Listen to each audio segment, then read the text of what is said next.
Good morning बच्चों, कैसे हो? उम्मीद करती हूँ आप घर पर होगे और सुरक्षित होगे। बच्चों, आज हम साइंस का दूसरा चैप्टर पढ़ेंगे, जिसकी चर्चा मैं आपकी पुराने 2 वीडियो में कर चुकी हूँ, जिसके अंतर्गत हमने माइक्रो ऑर्गेनिज्म कहाँ पाए जाते हैं और वो हमारे लिए किस प्रकार लाभदायक हैं, उसके विषय में चर्चा करी थी। बच्चों, कुछ और भी हमें लाभ पहुंचाते हैं माइक्रो ऑर्गेनिज्म। आज मैं उन नए लाभों के विषय में चर्चा करूंगी। पहले 2 लाभ जो हमारे थे, जो हमें फायदा पहुंचा रहे थे, वो क्या थे कि हमारा दूध से दही कैसे बनता है, हमारे ब्रेड को किस प्रकार फूली फूली बनाता है और वो हमारे औषधि के रूप में किस प्रकार काम में आते हैं। अब और वो किस किस काम में आते हैं, आज चलो बच्चों उस विषय में चर्चा करेंगे।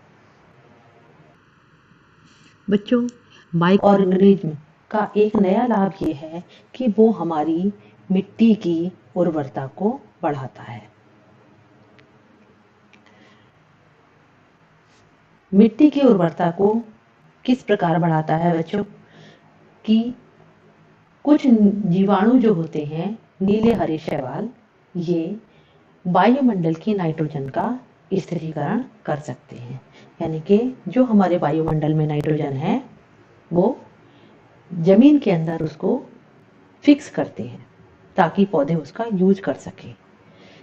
इस प्रकार नाइट्रोजन का जमीन में संवर्धन होता है और वो मिट्टी की उर्वरता को बढ़ाते हैं।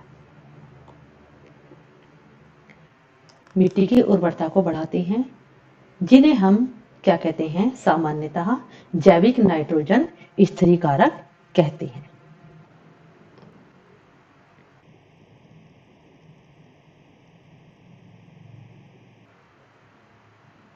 ये बच्चों देखो, ये है हमारे नीले हरे शैवाल। एक ये है और दूसरा ये है, जो कि हमारी वायुमंडल की नाइट्रोजन को का जमीन में फिक्सेशन यानी कि स्थिरीकरण करते हैं, जिससे कि पौधे उसका उपयोग करते हैं और मिट्टी की उर्वरता बढ़ती है, उर्वरा शक्ति बढ़ती है, जिससे कि हमारी खेती, हमारी मिट्टी जो होती है उपजाऊ होती है और हमारी खेती यानी कि हमारी फसल है वो हमारी अच्छी होती है। अब बच्चों, इसका एक दूसरा उपयोग है, जो हमारा जो माइक्रो ऑर्गेनिज्म यानी कि जो हमारे सूक्ष्म जीव हैं, वो हमारा क्या उपयोग करते हैं बच्चों कि ये हमारे पर्यावरण को शुद्ध करते हैं।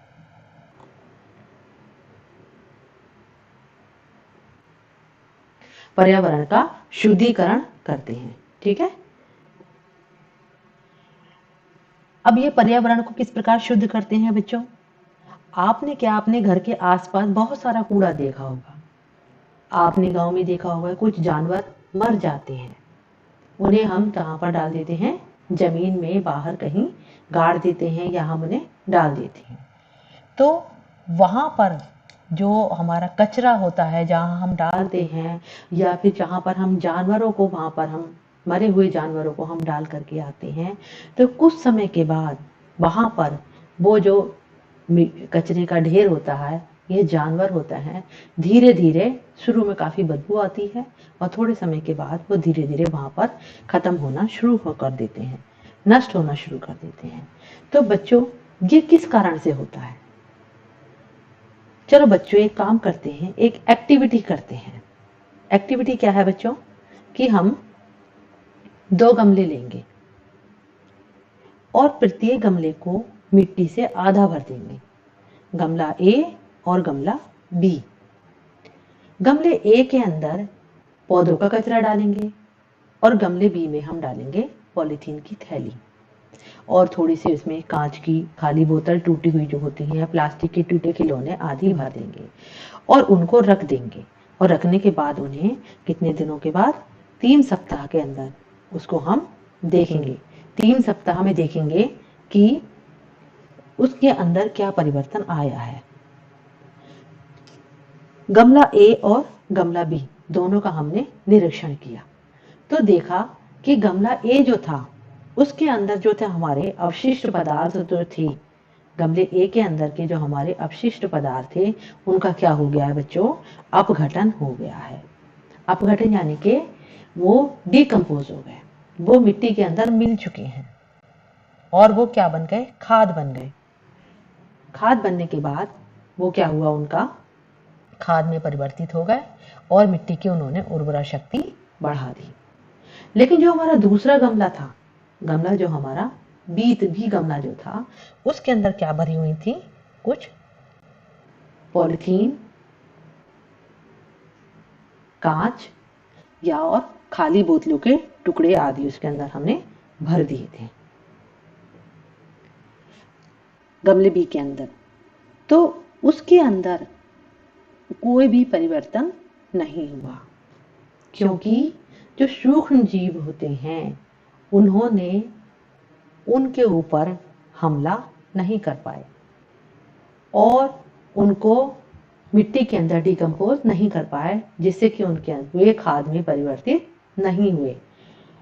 जो सूक्ष्म जीव होते हैं यानी कि जो माइक्रो ऑर्गेनिज्म होते हैं, वो मृत जीवों को यानी कि मरे हुए जीवों को सड़ाते हैं और सड़ाने के बाद उनको डिकम्पोज करके जमीन के अंदर या मृदा के अंदर उनका अपघटन कर देते हैं और खाद के रूप में उनको परिवर्तित कर देते हैं, जिससे कि उनका जंतुओं का और पौधों का क्या हो पाता है, पुनः उपयोग हो पाता है। जंतु और पदार्थों का क्या करते हैं, हम पुनः उपयोग कर पाते हैं। और क्या होता है, वो पर्यावरण की शुद्धता किस प्रकार हुई कि जो चीज सड़ रही थी यानी कि जो पौधों की पत्तियां थीं, गले हुए सड़े हुए पौधे थे, कचरा था और जो जानवर थे जो कि दुर्गंध कर रहे थे, पर्यावरण को अशुद्ध कर रहे थे, तो सूक्ष्म जीवों ने उन पर हमला किया, उनके ऊपर आक्रमण किया और उनको छोटे छोटे टुकड़ों में तोड़ करके, छोटे छोटे कार्बनिक पदार्थों में तोड़ करके उन्हें जमीन में मिला दिया, मृदा में मिला दिया और पर्यावरण को शुद्ध कर दिया। तो ये बच्चों हमारे थे लाभदायक सूक्ष्म जीव, वो किस प्रकार हमें फायदा पहुंचाते हैं। तो हमने कौन कौन से फायदे पढ़े बच्चों, एक तो दूध से दही बनाने में और औषधि बनाने में, वैक्सीन बनाने में, और हमने इसका उपयोग करा था वाणिज्य के में क्या उपयोग करा था, शराब बनाने में, अल्कोहल, सिरका बनाने में। तो इन सब चीजों में हमारे जो माइक्रो ऑर्गेनिज्म थे वो बहुत काम आए थे, यानी कि ये हमारे लाभदायक सूक्ष्म जीव थे, मित्रवत सूक्ष्म जीव थे। अब हम अगले चरण में चलते हैं। अगला हम क्या पढ़ेंगे बच्चों, हानिकारक सूक्ष्म जीव के विषय में। इतने सारे हमारे जो फायदे पहुंचाते हैं, लेकिन जो ये सूक्ष्म जीव हैं ये हमें बहुत ज्यादा हानि भी पहुंचाते हैं, जो कि रोगाणु या जिन्हें हम रोगजनक सूक्ष्म जीव क्या कहते हैं, रोगाणु या रोगजनक सूक्ष्म जीव कहते हैं।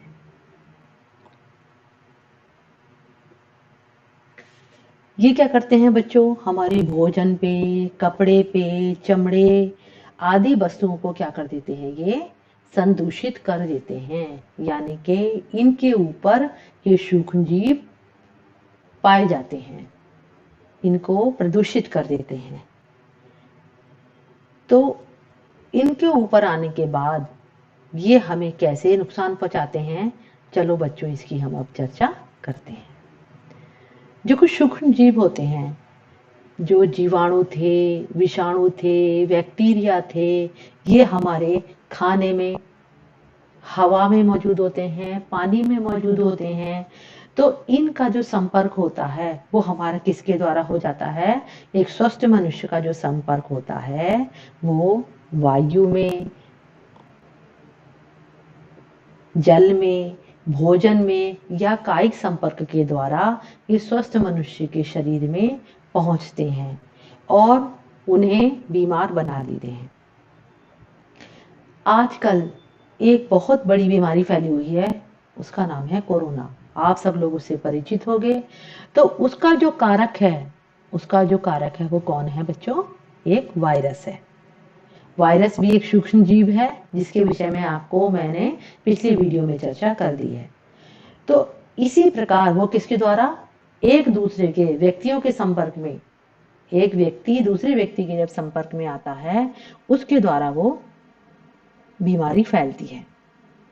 सांस लेने से, छींकने से, खांसने से ये कोरोना बीमारी फैल रही है।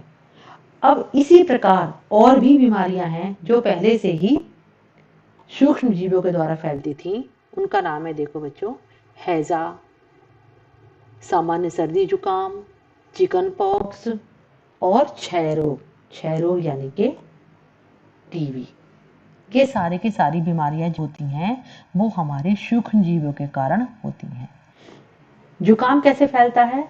जब कोई व्यक्ति छींकता है तो उस छींकने के समय हजारों वायरस, जैसे छींकता है हजारों संख्या में वायरस जो होते हैं वो छींक के साथ निकल जाते हैं और वायु में आ जाते हैं और वायु से दूसरे व्यक्ति के संपर्क में आते हैं और श्वास के द्वारा दूसरे व्यक्ति के शरीर में पहुंच जाते हैं। इस तरीके के जो वायरस हैं वो कैसे कहलाते हैं? संचरीय वायरस कहलाते हैं, यानी कि जो जिनका संचरण हो रहा है, संचरण के द्वारा ये रोग फैलते हैं। अब दूसरे तरीके के जो सूक्ष्म जीव हैं वो किस प्रकार हमें फैलाते हैं? कुछ सूक्ष्म जीव जो होते हैं वो कीट और जंतु, यानी कि छोटे छोटे कीट होते हैं और जो जंतु, छोटे छोटे जीव जंतु होते हैं, उनके द्वारा भी ये सूक्ष्म जीव एक से दूसरे में पहुंचते हैं। ये जो सूक्ष्म जीव हैं, कीट और जंतु, ये क्या करते हैं? किसका काम करते हैं बच्चों?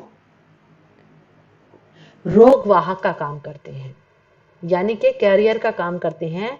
वायरस या जीवाणु उन तक पहुंचता है और उन सूक्ष्म जीव जो हैं, वो जो सूक्ष्म जीव हैं, उन कीट से या जंतुओं से मनुष्य के शरीर में पहुंच जाते हैं।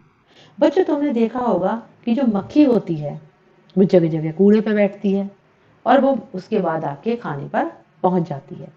और अगर वो खाना बिना ढका हुआ है और आपने वो खाना खा लिया है तो वो जो वहां से जो जीवाणु था, जो कीटाणु था, यानी कि जो सूक्ष्म जीव था, वो आप तक खाने से पहुंच गया और जब आप उसे खाना खाएंगे तो आप बीमार पड़ जाएंगे।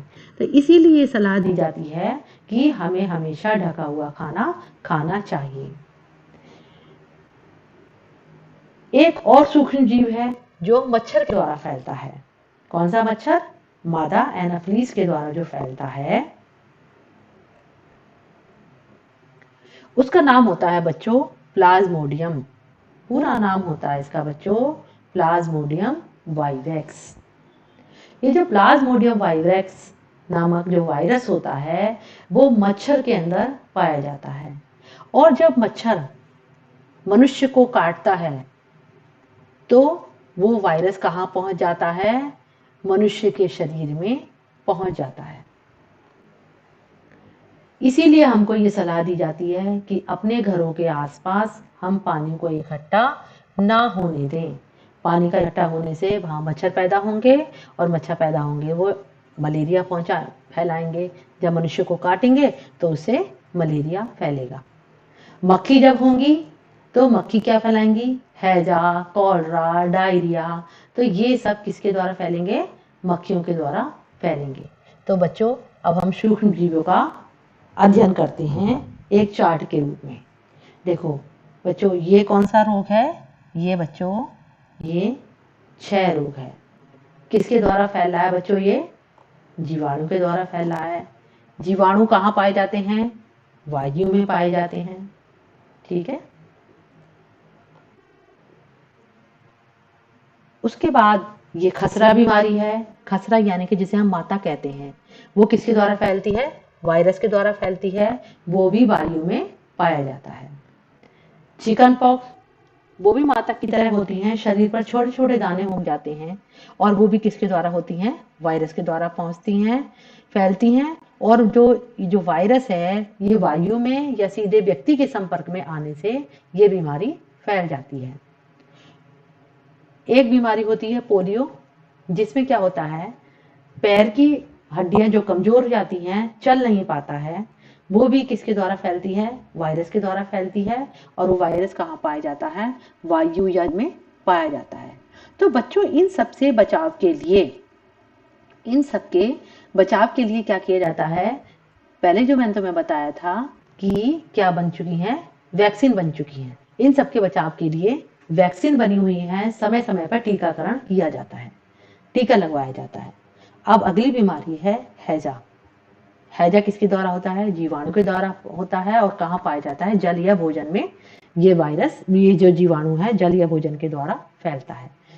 ऐसी टाइफाइड है, टाइफाइड भी जीवाणु के द्वारा होता है और जल के द्वारा, प्रदूषित जल पीने से ये बीमारी फैलती है।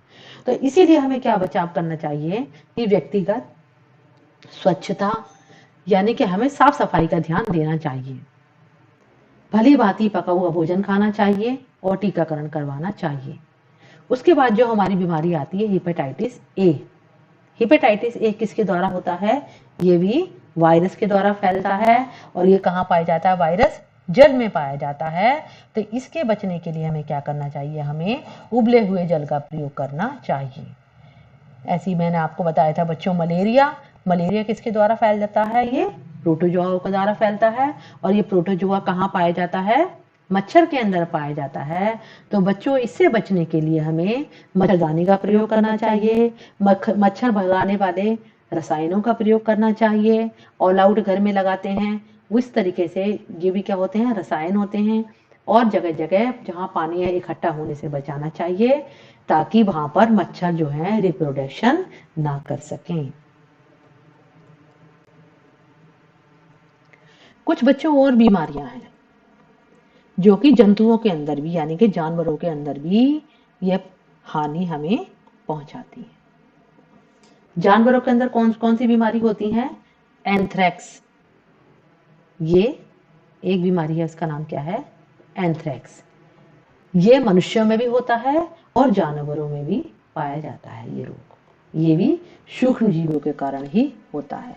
और जो होते हैं, जो तुमने गांव के परिवेश के बच्चे जानते होंगे, ये कौन सी बीमारी होती है, गाय के अंदर खुर पका या मुंह पका, खुर भी पक जाता है और मुंह भी पक जाता है। तो ये भी वायरस के द्वारा फैलती है। कुछ बीमारी बच्चों जो हानिकारक, जो सूक्ष्म जीव हैं, वो किसमें फैलाते हैं, ये पौधों में भी फैलाते हैं। पौधों में भी बहुत सारी बीमारियां फैलाते हैं, गन्ने में, चावल, अन्न, संतरा, सेब आदि। इन पौधों में भी, गेहूं में, धान में, चावल में, इनमें भी ये बीमारी फैलाते हैं। तो सूक्ष्म जीव, कौन कौन से सूक्ष्म जीव होते हैं, देखो, नींबू कैंकर, ये जीवाणु के द्वारा होता है और वायु के द्वारा फैलता है। ये किसमें होता है बच्चों, नींबू में होता है। चित्र में दिख रहा है ना आपको, ये गेहूं का रस्ट है।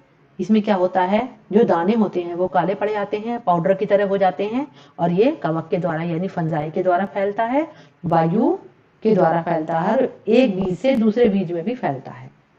भिंडी का पीत, ये भिंडी के अंदर पाया जाता है, ये वायरस के द्वारा होता है। और ये कीट के द्वारा, कीट पतंगों के द्वारा ये फैलता है। तो बच्चों आज बस हानिकारक और लाभदायक इन सूक्ष्म जीवों के विषय में ही चर्चा करते हैं। ठीक है, अब बच्चों इनसे संबंधित कुछ अभ्यास कार्य करेंगे, आप इसे करेंगे और अपनी कॉपी में करके लाएंगे। ठीक है,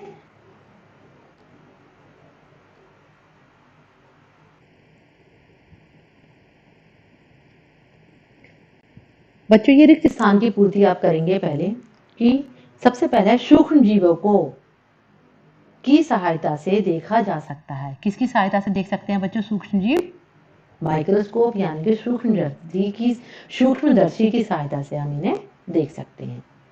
नीले नीले हरे शैवाल वायु से का स्थिरीकरण करते हैं, जिससे मिट्टी की उर्वरता में वृद्धि होती है। फिर किसका, नाइट्रोजन का स्थिरीकरण करते हैं। अल्कोहल का उत्पादन नामक सूक्ष्म जीव की सहायता से किया जाता है। अल्कोहल का उत्पादन किसकी सहायता से किया जाता है बच्चों, ईस्ट एक फंजाई होती है, उस नामक सूक्ष्म जीव की सहायता से किया जाता है। हैजा किसके द्वारा फैलता है बच्चों?